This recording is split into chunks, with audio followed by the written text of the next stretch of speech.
عشق و محبت میں ڈوب کر اور عشق و محبت میں جھوم کر نعت و منقمت پیش کر رہے تھے، اور ہم تمام سامعین حضرات سماعت کر رہے تھے۔ سن کے نبی کی نعت مقدر جگا لیا، سن کے نبی کی نعت مقدر جگا لیا، خلد بری میں جانے کا رستہ بنا لیا۔ سن کے نبی کی نعت مقدر جگا لیا، خلد بری میں جانے کا رستہ بنا لیا۔ اور کافر نے پڑھ لیا تو تعجب کی بات کیا، کافر نے پڑھ لیا تو تعجب کی بات کیا،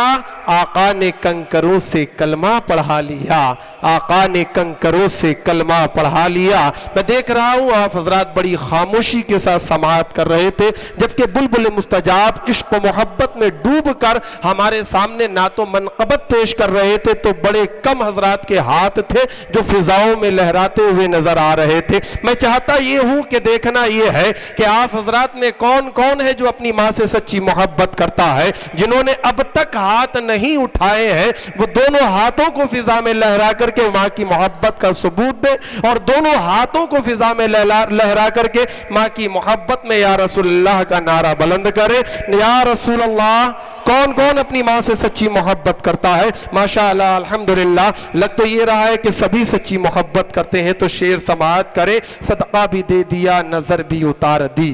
صدقہ بھی دے دیا نظر بھی اتار دی، دولت سکون چین سب مجھ پہ وار دی، صدقہ بھی اتار دی، صدقہ بھی دے دیا نظر بھی اتار دی، دولت سکون چین سب مجھ پہ وار دی۔ ایک رات میں نے کیا کہا طبیعت خراب ہے، ایک رات میں نے کیا کہا طبیعت خراب ہے،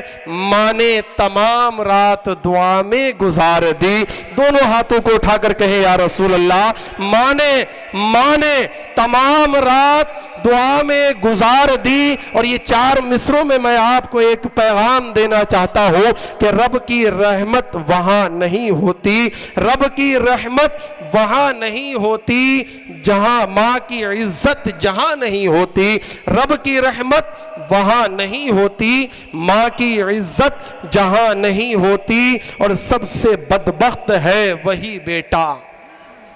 سب سے بدبخت ہے وہی بیٹا جس کے حصے میں ماں نہیں ہوتی،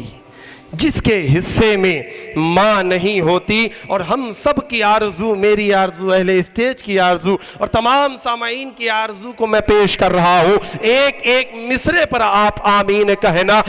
ایک ایک مصرے پر آپ تمامی حضرات آمین کہنا۔ عبادتوں کا خزینہ دکھا کے لے آؤں، عبادتوں کا خزینہ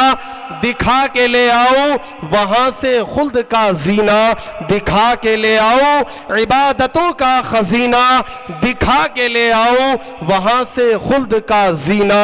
دکھا کے لے آؤ۔ میرے کریم تو اتنا نواز دے مجھ کو، میرے کریم تو اتنا نواز دے مجھ کو،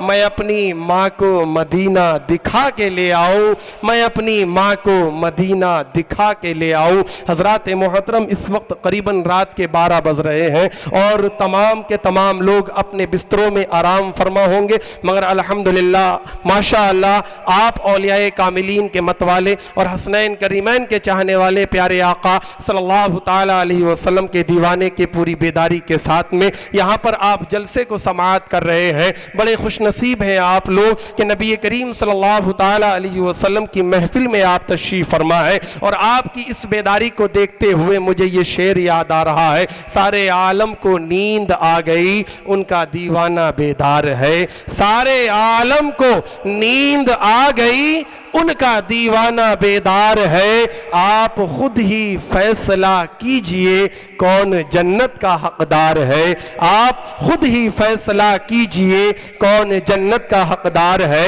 اور کسی شاعر نے کیا ہی خوب کہا اس بیداری کے تعلق سے کہ نبی کے چاہنے والے بڑے ہوشیار ہوتے ہیں، نبی کے چاہنے والے بڑے ہوشیار ہوتے ہیں، زمانہ سونے لگتا ہے تو یہ بیدار ہوتے ہیں، زمانہ زمانہ سونے لگتا ہے تو یہ بیدار ہوتے ہیں۔ آئیے حضرات، ہمارے اور آپ کے درمیان ملک و ملت کا مشہور و معروف خطیب تشریف فرما ہے، خطیب اہل سنت مصلح قوم و ملت حضرت علامہ مولانا مفتی خالد ایوب صاحب قبلہ کی بارگاہ میں، جو کہ علماء تحریک علماء ہند کے چیئرمین بھی ہیں، اور آپ حضرات نے ابھی سنا بھی ہوگا کہ کچھ ہی سمے پہلے حضرت نے جے پور کے اندر الحمدللہ ماشاءاللہ ایک بہت بڑی کانفرنس کی تھی دیش بچاؤ کے نام سے، اور الحمدللہ ماشاءاللہ بہت کامیاب وہ کانفرنس ہوئی تھی۔ لہٰذا علماء ہند کے چیئرمین مقرر اہل سنت اور مصلح قوم و ملت حضرت علامہ مولانا مفتی خالد ایوب صاحب قبلہ کی بارگاہ میں میرا مؤدبانہ عریضہ ہے کہ حضرت کرسی خطابت پر تشریف فرما ہو کر ہم سامعین کے قلوب کو منور و مجلہ مسقع فرمائے۔ آئیے حضرات، آنے والے مہمان کا استقبال دونوں ہاتھوں کو بلند کر کے لگائیں۔ نعرے تکبیر، نعرے تکبیر،